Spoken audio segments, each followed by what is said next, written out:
Morning, everybody. Hope you're taking care of you. Hope you're living your cognitive rampage. Got cold in Florida real quick all of a sudden outside, but an old friend called me the other day.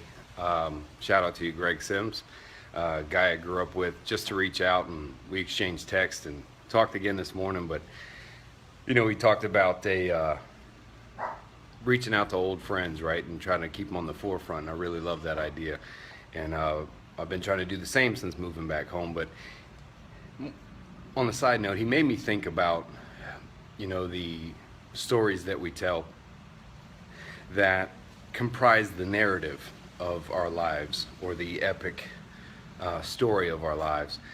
And we all have our stories, right, that we tell as we get to know people or as we meet new people, those stories that we tell about us or who we are or the friends in our lives, etc. And I ended up answering Greg by saying, hey man, you're always a part of my life because you're in my stories and the stories that I tell about my life. And then it made me think about the stories in our lives. And I just kind of wanted to remind you, I guess, like it reminded me today, that your life is comprised of the stories that you tell and how you tell them. We all have our own little genres, if you will. And I just encourage you to kind of look at your genre. Is it a drama? Or is it the epic hero story?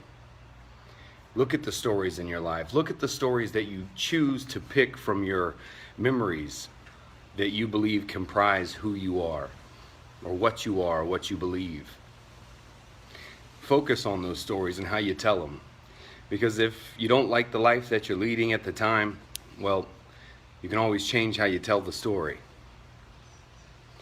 But when we're aware of how we tell the stories, then we can change those stories. We can modify our perception to change our narrative of our lives. I know you've heard it said before that, you're the author of your life. But what I like to say to that is, it doesn't mean you control how it ends, but you do get to control what happens next. You can also control how that story is told from you, as the narrator and the writer. You're also the director of your own life.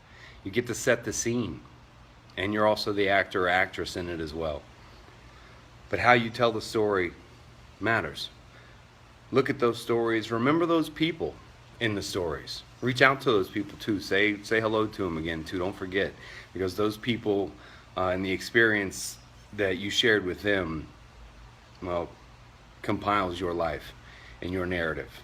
So I hope you're telling your story like you're the epic, like it's the epic hero, right? Like it's the journey, right?